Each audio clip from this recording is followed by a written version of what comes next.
जय हिंद. 7 डिसेंबर 2025 रोजी हिंदजी चादर या कार्यक्रम न्यू जरीपटका क्षेत्रामध्ये होणार आहे. त्यासाठी वेगवेगळ्या ठिकाणातून बसेस येणार आहे. त्यासाठी जे बस स्टॉप नॉमिनेट केलेले आहे.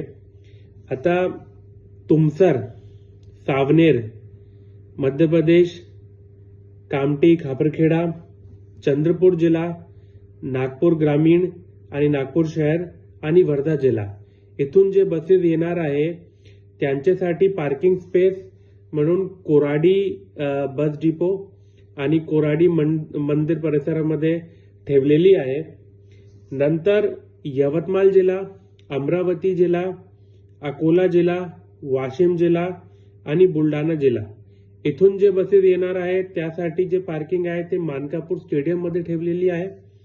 आणि मौदा, भंडारा, गोंदिया आणि गडचिरोली या ठिकाणातून जे बसेस येणार आहे त्यांच्यासाठी पार्किंग इंदोरा मैदानमध्ये ठेवलेली आहे.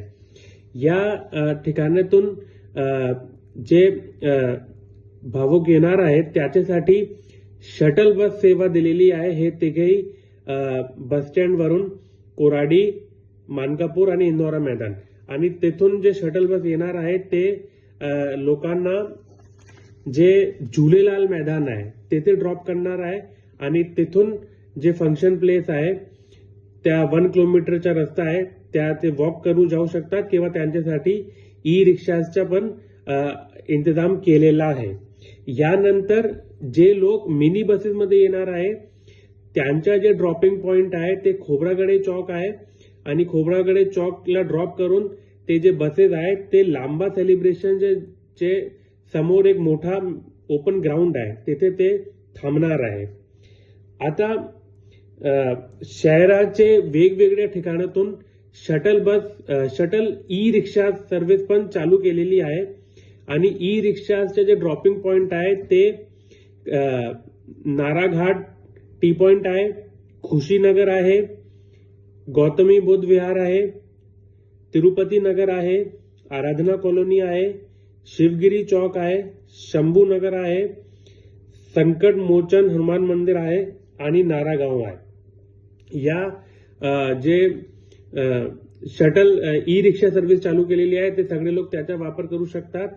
आणि आम्ही नागपूर पोलीसच्या वतीने सगळ्यांना आम्ही अपील करतो की तुम्ही स्वतःचे जे 2 व्हीलर किंवा 4 व्हीलर आहे त्याचा तुम्ही कमी वापर करा, कारण त्या एरियामध्ये गर्दी होणार आहे आणि पार्किंग स्पेसेस कमी पडणार आहे. त्या अनुषंगाने तुम्ही हे जे शटल ई रिक्षा सर्व्हिस चालू केलेली आहे किंवा शटल बस सर्व्हिस चालू केली त्याचा तुम्ही वापर करा किंवा पब्लिक ट्रान्सपोर्टेशनचा तुम्ही वापर करा. जर तुम्ही या एरियाच्या जवळपास राहत आहे तर तुम्ही पाय पण येऊ शकता. आता या कार्यक्रमासाठी काही डायव्हर्जन पॉइंट्स पण केलेले आहे. खोब्रागडे चौक ते नाराबस्ती कडून जे मार्ग जाणार आहे ते बंद राहणार आहे आणि तिथून जे खोब्रागडे चौक कडून जे वाहन येणार आहे त्यांना जे नाराघाट चौक आहे तिथून त्यांना डावा टर्न घेऊन झुलेलाल मैदान कडे जायचं लागेल आणि तिथून त्यांना पर्यायी मार्ग घ्यावा लागेल. ओमनगर ते नारागाव कडे पण व्हेकलसाठी रस्ता बंद केलेला आहे आणि व्हेकलला जे ओमनगर बस्तीमध्ये काही दुसरा पर्याय मार्ग त्यांना घ्यावा लागेल. जे नारागाव ते अंबाडे लेआउट, यादव लेआउट, रुक्मिणी नगर, मंगलमूर्ती नगर आणि संविधान चौक या मार्गावर पण व्हेकल उद्या जाणार नाही आहे आणि त्यांना जे सरकारी शाळा आहे तिथून डावा टर्न घेऊन श्रमिक नगर ते मंगलमूर्ती नगर आणि समोरचे जे स्थान आहे तिथे ते जावं लागेल.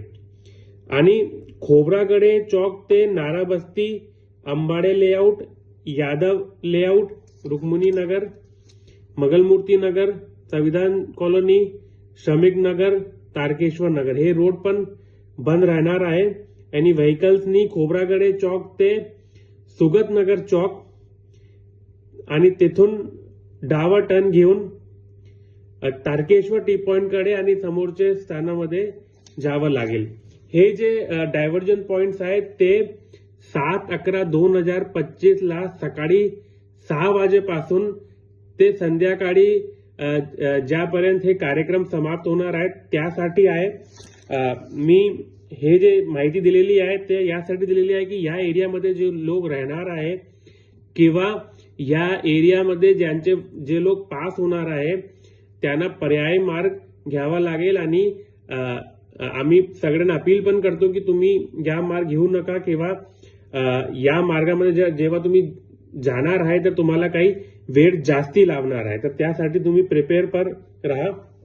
आणि आमची परत लोकांना अशी अपील आहे की तुम्ही स्वतःचे 4 व्हीलर आणि 2 व्हीलर या एरियामध्ये घेण्याचे तुम्ही अवॉइड करा आणि पब्लिक ट्रान्सपोर्टेशनचा तुम्ही वापर करा.